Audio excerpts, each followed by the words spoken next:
അങ്ങ് ഇന്തോനേഷ്യയിൽ ജനിച്ചു വളർന്ന് പയ്യെ പയ്യെ നമ്മുടെ കേരളത്തിൽ വന്ന് താമസമാക്കിയ ഒരു നിത്യഹരിത വൃക്ഷത്തെയാണ് ഇന്ന് ഞാൻ കാണിച്ചു തരുന്നത്. ഈ വീട് കിടക്കുന്ന ജാതിപത്രിയും അപ്പുറത്ത് കിടക്കുന്ന ജാതിക്കയും കാണുമ്പോൾ തന്നെ നിങ്ങൾക്ക് ആളെ മനസ്സിലായിട്ടുണ്ടാവും. യെസ്, ജാതി വൃക്ഷത്തെയാണ് നമ്മൾ ഇന്ന് കാണാൻ പോകുന്നത്. ഏകദേശം 10 മുതൽ 20 മീറ്റർ വരെ നീളമുള്ള ജാതിക്ക് നല്ല തിളങ്ങുന്ന പച്ച നിറത്തിലുള്ള ഇലകളാണുള്ളത്.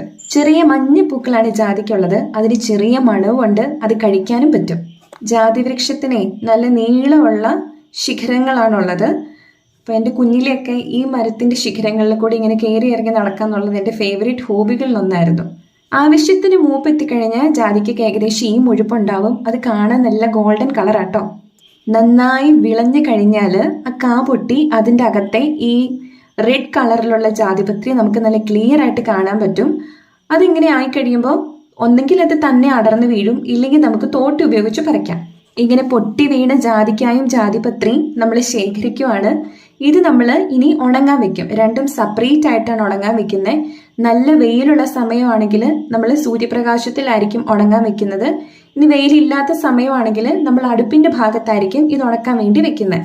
ജാതി മരത്തിന്റെ ഒരു പ്രധാന സവിശേഷത എന്ന് പറഞ്ഞാൽ ഇതിൽ ആൺമരവും പെൺമരവും സെപ്പറേറ്റ് ആയിട്ടാണ് കാണപ്പെടുന്നത്.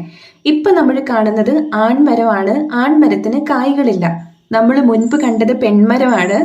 ആൺമരത്തിൽ നിന്നുള്ള പരാഗണം വഴി പെൺമരമാണ് നമുക്ക് കായ്കൾ നൽകുന്നത്. ജാതിക്കയും ജാതിപത്രിയും ലോകത്തിലുടനീളം സുഗന്ധവ്യഞ്ജനങ്ങളായിട്ടാണ് ഉപയോഗിക്കുന്നത്. അതുകൂടാതെ സൗന്ദര്യവർദ്ധക ആവശ്യങ്ങൾക്കും പനി, ജലദോഷം, വയറിളക്കം, ഉറക്കക്കുറവ് പരിഹരിക്കുക, പേശിവേദന കുറയ്ക്കുക, അങ്ങനെ ഒരുപാട് ആവശ്യങ്ങൾക്ക് നമ്മൾ ജാതിയുടെ ഈ ഫലങ്ങൾ ഉപയോഗിക്കാറുണ്ട്.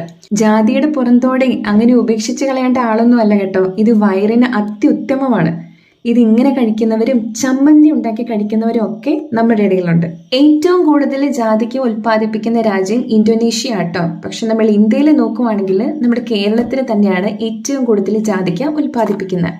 ഒരുപാട് തണൽ ആവശ്യമായിട്ടുള്ള ഒരു വൃക്ഷമാണ് ജാതി. അതുകൊണ്ട് ഇത് തന്നെ കൃഷി ചെയ്യുന്നതിനേക്കാളും കൂടുതൽ മിശ്രവിളയായിട്ടാണ് ആളുകൾ ജാതിയെ കൂടുതലും കൃഷി ചെയ്യുന്നത്. പണ്ട് കാലത്തും അതുപോലെ അത്യാവശ്യം നാട്ടുവൈദ്യം പരീക്ഷിക്കുന്ന വീടുകളിലും ഒക്കെ ഇപ്പോഴും വയറ്റിൽ ഗ്യാസ് ഒക്കെ കയറിക്കഴിഞ്ഞാൽ ജാതിക്ക നമ്മൾ കടിച്ചു പറിച്ച് കഴിക്കാറുണ്ട്. ആക്ച്വലി അത് നമ്മുടെ വയറിന് വളരെ നല്ലതാണ്. സ്പോട്ടിൽ നമുക്ക് അതിന്റെ ഫലം അറിയാൻ പറ്റും. ഇതിങ്ങനെ കഴിക്കുമ്പോഴേ മാങ്ങ ഉപ്പും മുളകും കൂട്ടി കഴിക്കുന്ന ഒരു രുചിയൊന്നും എക്സ്പെക്ട് ചെയ്തേക്കരുത്. ഇത് ചെറിയൊരു ചവർപ്പോട് കൂടിയ രുചിയാണ്, എന്നാൽ കഴിക്കാൻ നല്ല രസമാണ്. ഇത് കഴിച്ചു കഴിയുമ്പോൾ നമ്മുടെ വയറിന് നല്ലൊരു സുഖം കിട്ടും.